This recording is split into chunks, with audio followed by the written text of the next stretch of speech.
তো মোটামুটি আমরা কম বেশি প্রত্যেকেই সার্ভাইভাল সিনেমা পছন্দ করি। এখন সার্ভাইভ বলতে একদম মহাকাশে বা সমুদ্রের একদম গভীরে, এই দুটো হলে তো কোনো কথাই না।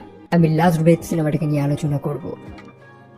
স্থানটা হচ্ছে স্কটল্যান্ড এবং গল্পের মেইন চরিত্র আমরা ক্রিসকে দেখতে পাই, যে তার ফিয়ান্সের সাথে সাক্ষাৎ করে। তার নাম হচ্ছে মোরাক। খুব শীঘ্রই তারা বিয়ে করতে চলেছে এবং এই সুন্দর একটা জায়গাতে তারা জমি কিনছে, যেখানে তারা দুজন তাদের বাকি জীবনটা কাটাবে। ক্রিস তখন মোরাকে আর একটা সুসংবাদ দিতে এসেছে, তার একটা নতুন কাজ এসেছে, তাকে একটা স্যাচুরেশন ড্রাইভার হিসেবে চুজ করা হয়েছে। এরকমই তো একটা কাজ সে চেয়েছিল এতদিন। তবে মেয়েটার মনে একটু চিন্তা রয়েছে, যে সমুদ্রের গভীরে সে নামবে সেটা হচ্ছে নর্থ সি, এবং এরকম বহু পৌরাণিক কথা, অনেক মিথ রয়েছে যে সেই গভীরে নাকি নামা উচিত না, সেটাতে নাকি অভিশাপ লাগে। যদিও ক্রিস এইসব কথা তো একদমই বিশ্বাস করে না। সে তার ফিয়ান্সেকে আশ্বাস দেয় যে সে একদম সেফলি ফিরে আসবে, তার কিছুই হবে না। তারপর তার লাইফের হ্যাপিয়েস্ট ডে, তার নতুন কাজ। প্রথমে সে তার বেস্ট বার্ডির সাথে সাক্ষাৎ করে, যার নাম হচ্ছে ডানকান। ডানকান কিন্তু ক্রিসকে খুব ভালোবাসে, তার কেয়ার করে, এবং ক্রিসকে সুসংবাদটাও দেওয়া হয় যে এই নতুন কাজে ক্রিসের সাথে দুজন থাকবে, এক হচ্ছে ডেভিড এবং আরেকজন হচ্ছে তার বেস্ট ফ্রেন্ড ডানকান। যাই হোক, ক্রিস তো সেটা শুনে খুবই হ্যাপি। তারপর ক্রেইগ নামক আরেকজন মানুষ তাদের সাথে সাক্ষাৎ করে। ক্রেইগ হচ্ছে তাদের বস এবং তারই তত্ত্বাবধানে সম্পূর্ণ মিশনটা হবে। সেখানে অনেকগুলো ডাইভার্স রয়েছে এবং তাদেরকে নিয়ে সে মোট 3টে দল বানায়, যারা আলাদা আলাদা ভাবে কাজটাকে সম্পূর্ণ করবে। অবভিয়াসলি ক্রিসের দলে তার বেস্ট ফ্রেন্ড ডানকানও রয়েছে। তাদেরকে একটা ডাইভিং চেম্বারসে রাখা হবে, বা যেটাকে প্রেসারাইজ চেম্বারও বলা হয়। অ্যাকচুয়ালি সমুদ্রের সেই গভীরে যে চাপটা রয়েছে, বডি সেগুলো সহ্য করতে পারে না। তো সেটার সাথে অ্যাডজাস্ট করার জন্য এই প্রেসারাইজ চেম্বারটাকে বানানো হয়, যাতে শরীরটা অ্যাডজাস্ট হয়ে যায় সেই চাপের সাথে। প্রত্যেকেই সেই চেম্বারসে তারপর প্রবেশ করে, ছোট এক টাইপের ক্যাপসুলের মতন জায়গা। ক্রিস বহুবার ডেভিড নামক সেই মানুষটার সাথে কথা বলার চেষ্টা করে, তবে ডেভিড সম্ভবত কথা বেশি একটা বলতে পছন্দ করে না। যদিও ক্রিস তো একটা নতুন মেম্বার, হয়তো সেই কারণেই সে ক্রিসের সাথে বেশি একটা কথা বলছে না, কারণ সে জুনিয়র। তারপর কি, সেই চেম্বারটাকে বন্ধ করে দেওয়া হয়, সেখানে কিছু গ্যাস ফিল করা হয় যাতে তাদের বডিটা অ্যাডজাস্ট হয়ে যায়, এবং তারপর তাদের জাহাজটা ছেড়ে দেওয়া হয়, যেটা চলেছে সেই নর্থ সি এর উদ্দেশ্যে। তারই নিচে সেই গ্যাস পাইপলাইন রয়েছে, যেটাকে তাদের ফিক্স করতে হবে বা ঠিকঠাক করতে হবে। তারপর বেশ কয়েকটা ঘন্টা কেটে যায়, সামনে একটা বড় কাজ, একটা বড় মিশন। তারা একসাথে বসে বেশ কিছুটা ভালো সময় কাটাচ্ছে, এবং তখনই ডাঙ্কার একটা দুঃসংবাদ জানায় যে এটাই তার লাস্ট অপারেশন। এরপরে সে রিটায়ার করছে এই কাজ থেকে। যদিও সে রিটায়ার তো করতে চায় না, তার মনে এখনো ইচ্ছা যে সে 10টা বছর এই ডিউটি করবে, তবে সম্পূর্ণ ম্যানেজমেন্ট তাকে বসিয়ে দিচ্ছে, এবং ক্রিস এটা নিয়ে প্রতিবাদও করে ওঠে। কিন্তু ডাঙ্কার আর প্রতিবাদ করতে চায় না। ডাঙ্কান চাইলে সে একটা ভিন্ন পদেও কাজ করতে পারে, তবে না, সে মনে করে যে কোম্পানি যখন চেয়েছে তাহলে হয়তো এখনই তার থেমে যাওয়া উচিত। অন্যদিকে তাদের সেই জাহাজটা সেই ডাইভিং সাইটের একদম কাছে গিয়ে পৌঁছেছে। দেখুন, সমুদ্রের মাঝখানে কিন্তু প্রযুক্তি অত কাজ করে না যে আপনি ভাবছেন যে ম্যাপ দেখে বা গুগল ম্যাপ দেখে আপনি প্রপার লোকেশনটা ডিসাইড করবেন, সেটা হয় না। সেখানে যেটা কাজ করে সেটা হচ্ছে ডিপিএস, ডাইনামিক পজিশনিং সিস্টেম, যেটার উপরে নির্ভর করেই তারা তাদের জাহাজটাকে সেই ডাইভিং সাইটের উপরে নিয়ে যায়। অর্থাৎ তাদের জাহাজটা দাঁড়াবে একটা জায়গায়, এই ডাইভার্স গুলো বা এই মানুষগুলো সরাসরি জলের নিচে নামবে, তাদের কাজটা সম্পন্ন করে আবার সরাসরি উঠে জাহাজে চলে আসবে। এখন জাহাজটা যদি তার জায়গা থেকে সরে যায়, বা একটা মানুষ যদি তাদের পজিশন থেকে সরে যায় বা হারিয়ে যায়, তো এই সমুদ্রের মাঝখানে কি এই মানুষটাকে খোঁজা সম্ভব? একদমই না। সো তারা সেই পজিশনে চলে এসেছে। ক্রিস, ডানকান এবং ডেভিড, তাদেরকে 1 ঘন্টা দেওয়া হয়েছে। তারা প্রত্যেকে রেডি হচ্ছে এবং তারপরেই তারা সমুদ্রের নিচে নামবে। যে ডানকান রয়েছে সে থাকবে একটা ডাইভিং বেলের মধ্যে, অন্যদিকে ক্রিস এবং ডেভিড তারা নামবে সমুদ্রের নিচে। ডাইভিং বেলটাকেও কিন্তু সেই জাহাজ থেকে নিচে সমুদ্রের নিচে পাঠানো হয়, এবং এই ডাইভার্সরা সেটার থেকে নেমে আরো নিচে আরো গভীরে যায়। ক্রিস এবং ডেভিড তারা স্যুট পরে তাদের ডাইভিং গিয়ার্স গুলো নিয়ে একদম রেডি। অন্যদিকে ডানকান সেই ডাইভিং বেলের মধ্যে দাঁড়িয়ে সবকিছু ম্যানেজ করবে। ক্রিস এবং ডেভিড তাদের বডিটা একটা আম্বেলিকাল লাইনের সাথে কানেক্টেড থাকবে, অর্থাৎ কিছু তার এবং কিছু পাইপ, যেটার মাধ্যমে তাদের সাথে কমিউনিকেশন করা, যেটার মাধ্যমে তাদেরকে অক্সিজেন পাঠানো হবে, তাদের সুটে কিছু গ্যাস পাঠানো হবে। তো বলতে গেলে এটা এক টাইপের আম্বেলিকাল কর্ড, মানে সেই জিনিস যেটার সাথে মা এবং বাচ্চা কানেক্টেড থাকে। তারপর সেই 2 ডাইভার্স একদম গভীরে নামা শুরু করে এবং তারা তাদের পজিশনে গিয়ে পৌঁছায়, যেটা প্রায় 300 ফিট নিচে। সো ক্রিস তার কাজটা শুরু করছে, তবে সেই মুহূর্তেই একটা দুর্ঘটনা ঘটে। বাইরে চলছে চরম ঝড় বৃষ্টি। যেমনটা বললাম, সেই জাহাজটা কমপ্লিটলি ভাবে ডিপিএস নামক একটা প্রযুক্তির উপরে নির্ভর করে সেই স্থানে দাঁড়িয়ে রয়েছে, তবে কোনোভাবে সেই ডিপিএস সিস্টেমটা ম্যাল ফাংশন করে বসে বা সেখানে কিছু সমস্যা হয়, এবং সেই জাহাজটা তার পজিশন থেকে আচমকা সরে যায়। এখন দেখুন, জাহাজটা তো সরে গেছে, সেই জাহাজের সাথে সেই ডাইভিং বেলটাও কানেক্টেড, এবং সেই ডাইভিং বেলের সাথে সেই 2জন ডুবুরি বা সেই 2 ডাইভার্স তারাও কানেক্টেড। সেই ডাইভিং ভেলের মধ্যে রয়েছে ডাঙ্কান, যে সম্পূর্ণ ব্যাপারটা জানে যে কি সমস্যা ঘটেছে, এবং ক্রিস এবং ডেভিডের যাতে বেশি কোনো সমস্যা না হয় সেই কারণে সে জলের নিচে সেই আমেরিকান লাইন্স গুলো আরো ফেলতে থাকে, যাতে তাদের সেই তারে বা পাইপে তেমন টান না লাগে। তাদেরকে অল্প কিছু সময় দেওয়া হয়েছে, খুব শীঘ্রই তাদেরকে সেই ডাইভিং বেলের মধ্যে উঠে আসতে হবে। আর কি সেখানে একটা জীবন মৃত্যুর রেস শুরু হয়েছে। ডেভিড সে এক্সপার্ট, সময় মতন সে সেই পাইপলাইনের একটা টপ সাইড, যেটাকে তারা ম্যানিফোল্ড বলে, সেখানে উঠে এসেছে। অর্থাৎ তার সেই আমেরিকান লাইনে যদি কোনো টানও পড়ে তাতে তার কোনো সমস্যা হবে না। কিন্তু ক্রিস উঠতে গিয়ে তার সেই আমেরিকান লাইন্সটা আর একটা জায়গায় আটকা পড়ে যায়। এখন জাহাজেরও তো একটা বড় টান রয়েছে। ডেভিড বুঝতেই পেরেছে যে এই পাইপটা এখনই ছিঁড়ে যাবে। সেই প্রচন্ড টানের কারণে ক্রিসকে যে অক্সিজেনটা সাপ্লাই করা হচ্ছিল সেটাও বন্ধ হয়ে গেছে। সেই কারণে ডেভিড তাকে বলে তার যে ইমার্জেন্সি রিজার্ভটা রয়েছে, যেটা মাত্র 10 মিনিটের জন্য তাকে অক্সিজেন দেবে, সেটাকে অন করতে। সে জানে যে এই তারটা এখনই কেটে যাবে, সেই কারণে সে ক্রিসকে বলে যে সেই ম্যানিফোল্ডের একদম টপে অপেক্ষা করতে, সে আসবে আবারও নিচে তাকে বাঁচানোর জন্য। আর তখনই সেটা হয়। প্রচন্ড টানে ক্রিসের সেই আমেরিকান লাইনটা একদম কেটে যায়। অন্যদিকে ডেভিড সরাসরি সেখান থেকে ভেসে উপরে চলে যায়। অন্যদিকে ডাঙ্গান সে খুবই চিন্তায় রয়েছে। সে সেই আমেরিকান লাইন্স গুলো টেনে টেনে উপরে তোলার চেষ্টা করছে। অবশ্যই ডেভিড তো ফাইনালি উঠে এসেছে, কিন্তু ক্রিসের সেই তারটা ছেঁড়া রয়েছে, সে আর উঠতে পারেনি। এখন যেহেতু সেই তারটা ছিঁড়ে গেছে, যার কারণে তার অক্সিজেন সাপ্লাই, তার সাথে কমিউনিকেশন, সব যোগাযোগ বন্ধ হয়ে গেছে। সে একেবারে আইসোলেট হয়ে পড়েছে।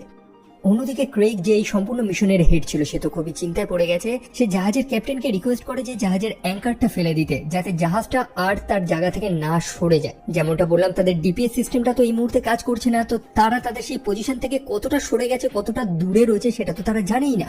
তবে ক্যাপ্টেন জেমসন জানায় যে না, এটা সম্ভব না, তারা এই মুহূর্তে নিচে অ্যাঙ্কারটা ফেলতে পারবে না, কারণ নিচে বহু স্থানে গ্যাস পাইপলাইন থাকতেই পারে। তারা যদি এই মুহূর্তে অ্যাঙ্কারটা ফেলে তাহলে সেটা সেই পাইপলাইন সব ফাটিয়ে দেবে, যার কারণে একটা প্রাকৃতিক দুর্যোগ ঘটতে পারে। তো একটা মানুষকে বাঁচানোর জন্য এরকম একটা বড় রিস্ক নেওয়া সম্ভব? অবশ্যই না।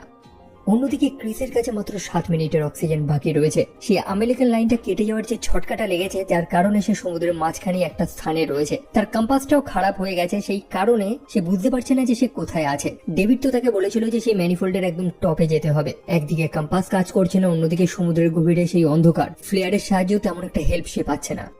অন্যদিকে জাহাজের ক্যাপ্টেন সম্পূর্ণ শিপটাকে ডায়াগনোস করে বুঝতে পেরেছে যে শিপের থ্রাস্টারে কোনো সমস্যা হয়নি। এখন তাদের শিপটাকে ম্যানুয়ালি কন্ট্রোল করতে হবে, সেই ডিপিএস এর ভরসায় থাকলে চলবে না। আর অবশ্যই ম্যানুয়াল কন্ট্রোল যদি তারা না করে, তাহলে বাইরে যে ঝড় উঠেছে, যে ঢেউ রয়েছে, যার কারণে জাহাজ আরো অনেক দূরে চলে যেতে পারে। তাদেরকে ততক্ষণ এই জাহাজটাকে ম্যানুয়ালি কন্ট্রোল করে একই জায়গায় রেখে দিতে হবে, যতক্ষণ না সেই ডিপিএস সিস্টেমটাকে নতুন করে অনলাইন না করা যায়। অন্যদিকে ক্রিস, যার কাছে মাত্র 4 মিনিটের অক্সিজেন বাকি রয়েছে এবং সে ফাইনালি সেই পজিশনে গিয়ে পৌঁছায়। এখন তাকে ম্যানিফোল্ডে সেই টপে উঠতে হবে। উঠতে উঠতেই সময় প্রায় কেটে যায়। সে জানে যে তার কাছে আর অক্সিজেন নেই এবং চোখের সামনে সে মৃত্যুটাকে দেখছে। আর এই সময় কার কথাই বা তার মনে আসতে পারে? অবভিয়াসলি সে তার ভালোবাসাকে প্রতিজ্ঞা করে এসেছিল যে তার কিছু হবে না, এবং তারই কথা তার মাথায় আসছে। এবং তার কথা ভাবতে ভাবতেই সময় কেটে যায় এবং সেকেন্ডের পর সেকেন্ড কেটে অক্সিজেন শেষ হয়ে যায়।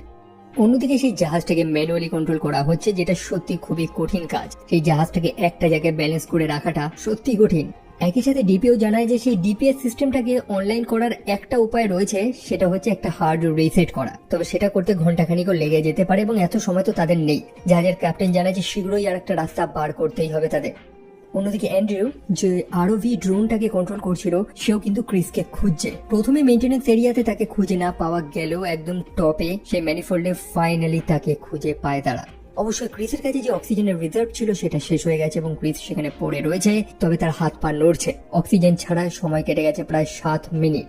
ক্রেগ তখন অ্যান্ড্রিউকে বলে যে তাদের ড্রোনটা দিয়ে যদি কোনোভাবে ক্রিসকে টেনে উপরে তোলা যেত তো তাহলে তো ভালোই হতো, তাই না? অ্যান্ড্রিউ জানায় যে এই আরবি ড্রোনগুলোকে তৈরি করা হয়েছিল ডেড বডিগুলোকে তোলার জন্য। তবে ক্রিস তো জীবিত রয়েছে, এই কাজটা করতে গিয়ে যদি ক্রিস মারা যায় তখন কি হবে? অবশ্যই এই কাজটা তো সে করতে পারবে না, সেই কারণে ক্রেগ নিজে দায়িত্ব নেয়। ক্রেগ জানায় যে এই মানুষগুলোকে সে কাজে এনেছে, এই মানুষগুলো তার রেসপন্সিবিলিটি, সেই কারণে ক্রেইগ নিজে কন্ট্রোলটা সামলায় এবং সেই ড্রোনটার মাধ্যমে ক্রিসকে সেখান থেকে তোলার চেষ্টা করে। তবে তারা তুলতে পারে না, কারণ ক্রিস একটা হুকের মাধ্যমে নিজেকে সেখানে আটকে রেখেছিল। তবে কেন?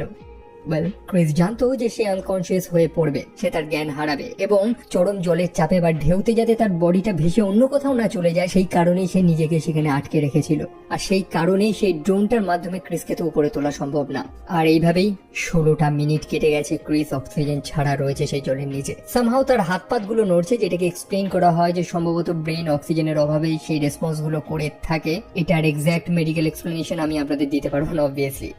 একই সাথে ডাঙ্কান ডেভিডকে সেই পুরনো গল্পটা শোনায় যখন ক্রিসের সাথে তার প্রথম সাক্ষাৎ হয়েছিল। তারা একটা রেস্কিউ অপারেশনে ছিল যেখানে কাকড়া ধরা একটা জেলেদের বোট ডুবে গিয়েছিল। তারা সেই সমুদ্রের গভীরে গিয়েছিল মৃতদেহগুলোকে উদ্ধার করার জন্য। তবে একজন মানুষের বডি তারা খুঁজে পায় না, যেটা অবশ্যই জলের স্রোতেই অন্য কোথাও চলে গেছে। আর সেই কারণেই হয়তো ক্রিস নিজের বডিটাকে সেখানে হুক দিয়ে আটকে রেখেছিল। ডাঙ্কান জানে যে একজন মানুষের বডি তো পাওয়া যায়নি, তার পরিবারকে এখন তারা কি জবাব দেবে। সেই কারণে মৃত মানুষটির পরিবারকে একটা বাক্স দেওয়া হয়, যেটা বেসিক্যালি জুতোর বাক্স, যেটার মধ্যে সে মৃত মানুষটির লকারে তার পছন্দের যে জিনিসপত্রগুলো ছিল সেগুলো ছিল। এখন ডাঙ্কান তখন কাঁদতে কাঁদতে এই কথাটাই বলছে যে সে ক্রিসের পরিবারকে বা ক্রিসের গার্লফ্রেন্ড বা মোরাককে এরকম বাক্স তো দিতে পারবে না, সে নিজের মুখটাই বা দেখাবে কি করে। অন্যদিকে বর্তমানে ডিপিও নামক একজন ইঞ্জিনিয়ারকে আমরা দেখেছিলাম যে সেই ডাইনামিক পজিশনিং সিস্টেমটাকে ঠিক করতে গিয়েছিল, সে ফাইনালি সেটাকে ফিক্স করে দেয়। তাদের ডিপিএস সিস্টেমটা ফাইনালি অনলাইন হয়ে গেছে।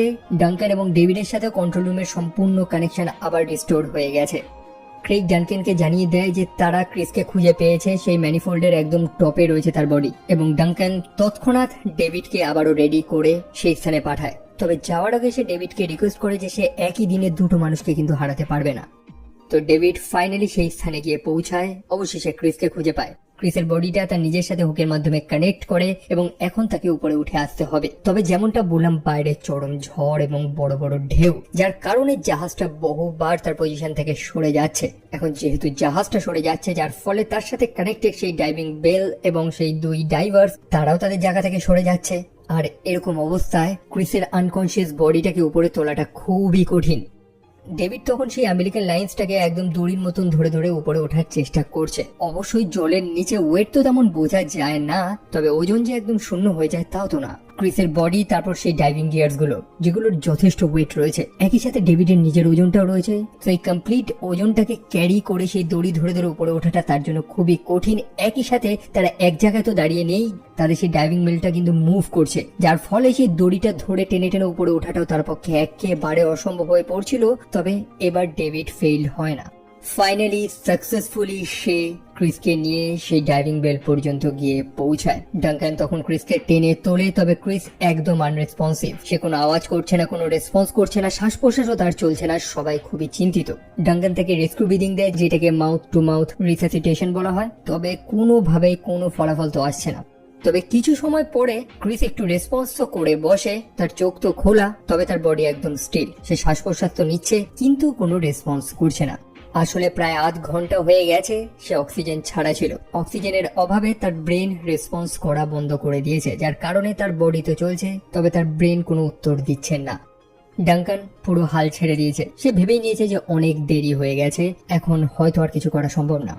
ডেভিড তখন ক্রিসের সাথে কথা বলার চেষ্টা করে, তার থেকে রেসপন্স নেওয়ার চেষ্টা করে। ডেভিড যে প্রথম থেকে ক্রিসের সাথে বেশি একটা কথা বলছিল না, তবে সে এখন ক্রিসকে নানান প্রশ্ন করছে, তার থেকে উত্তর চাইছে। তবে সবশেষে যখন তারা দুজনেই হাল ছেড়ে দিয়েছে, ডানকান তো কান্নায় ভেঙে পড়েছে। আর তখনই ক্রিস রেসপন্স করে বসে। সে ডেভিডকে প্রশ্ন করে যে, ডেভিড তুমি ঠিক আছো? আর এটা দেখে ডানকানের তো খুশির ঠিকানা নেই। শুধু তাই না, সেই জাহাজের প্রত্যেকে, ক্রেইগ জাহাজের ক্যাপ্টেন, তারা প্রত্যেকেই হ্যাপি। আসলে প্রত্যেকেই তো তাদের 100% দিয়েছে ক্রিসকে বাঁচানোর জন্য, এবং এই মানুষটাকে জীবিত দেখে তাদের থেকে বেশি আর কে খুশি হতে পারে। আর কি, তাদেরকে ফিরিয়ে আনা হচ্ছে। অবশ্যই তাদের এই মিশনটাকে অ্যাবর্ট করা হয়েছে, তাদের এই কাজটাকে স্থগিত করা হয়েছে, সেটা আবার পরে নয় করা যাবে। এখন সমুদ্রের সেই গভীর থেকে উঠে তারা সরাসরি বাইরে তো বেরোতে পারবে না। বেশ কিছুটা দিন তাদেরকে সেই প্রেসারাইজ চেম্বারে থাকতে হবে, যেখানে তাদের বডিটা সমুদ্রের সারফেসের চাপের সাথে অ্যাডজাস্ট করবে। মানে বেসিক্যালি আমাদের বডিটা নর্মাল হতে একটু সময় লাগে। ডেভ বেশ কয়েকবার ক্রিসের বডি চেক আপ করেছে এবং ক্রিস একদম ঠিকঠাক রয়েছে। ডেভ সত্য কথাটাই জানায় যে প্রায় 40 মিনিটের বেশি ক্রিস সমুদ্রের নিচে ছিল। 30 মিনিটের মতন তো প্রায় অক্সিজেন ছাড়া ছিল সে, হিসেব মতন তো তার মরে যাওয়ার কথা। তবে কেমন মিরাকেল দেখুন। অন্যদিকে ক্রিস যে তার ফিয়ান্সেকে প্রমিস করেছিল যে তার কিছু হবে না, সে একদম নিরাপদ থাকবে, সে তার প্রমিসটা তো রাখতে পারেনি। যাই হোক, জীবিত তো ফিরে এসেছে, আর সেই কারণেই তো এই কাজটাকে ওয়ার্ল্ডের one of the dangerous job বলা হয়। শুনেছিলাম ডেভের দুটো বাচ্চা মেয়েও রয়েছে। ফাইনালি ডেভ তাদের মুখটা একবার দেখে নেয়। আফটার অল মৃত্যুটাকে সেও তো অনেক কাছ থেকে অনুভব করেছে। ক্রিস তার গার্লফ্রেন্ডকে ফোন করে বলে দেয় যে সে ফিরে আসছে। তাদের যে মিশনটা ছিল সেটাতে একটা সমস্যা হয়েছে, যার কারণে তাদের কাজটা এই মুহূর্তে একটু বন্ধ রাখা হয়েছে। একই সাথে তাদের সেই চেম্বার থেকে বেরোনোর সময় হয়ে এসেছে। ক্রিস ডাঙ্কানকে বিদায় জানায়। অন্যদিকে ডাঙ্কান সেই চেম্বারের মধ্যেটা একটু ঘুরে ফিরে দেখে। আফটার অল এই স্থানটাতে সে বহু বছর কাটিয়েছে, তবে যেমনটা বললাম এটাই তার লাস্ট অপারেশন। এই জায়গাটাকে সে খুবই মিস করবে। বাড়ি ফিরে এসে ক্রিস মোরাককে মিথ্যে কথাই জানায় যে তাদের কাজে একজন ড্রাইভার একটা দুর্ঘটনায় পড়ে গেছিল এবং সেই কারণেই তাদের কাজটাকে পোস্টপোন করা হয়েছে। তবে তার গার্লফ্রেন্ড সে বুঝে গেছে যে সেই ড্রাইভারটা আর কেউ না, সেটা অবশ্যই ক্রিস। তবে ফাইনালি সে হ্যাপি যে ক্রিস ফিরে এসেছে একদম সুস্থ সবল ভাবে। তবে এই জিনিসটা এখনো মানুষকে অবাক করে দেয় যে বিনা অক্সিজেনে প্রায় 29 মিনিট ক্রিস জীবিত কিভাবে ছিল। অনেকে মনে করে সমুদ্রের গভীরের এক চাপ এবং টেম্পারেচারের কারণে হয়তো তার শরীর জীবিত ছিল, তবে কেউ এটার প্রপার এক্সপ্লেনেশন দিতে পারেনি এবং তার বেঁচে ফেরাটা এখনো একটা মিরাকেল এবং একটা মিস্ট্রি। এরপরে আমরা কিছু রিয়েল ফুটেজ দেখতে পারি। এই ঘটনাটার পরে ক্রিস এবং মোরাগের ফাইনালি বিয়ে হয়। এই দুর্ঘটনার ঠিক 3 সপ্তাহ পরে ক্রিস, ডেভ এবং ডাঙ্কান তারা আবারও সেই সমুদ্রের গভীরে গিয়ে পৌঁছায় তাদের ফেলে আসা কাজটাকে সম্পূর্ণ করার জন্য, এবং দ্য লাস্ট ব্রেথ সিনেমাটা এখানেই শেষ হয়।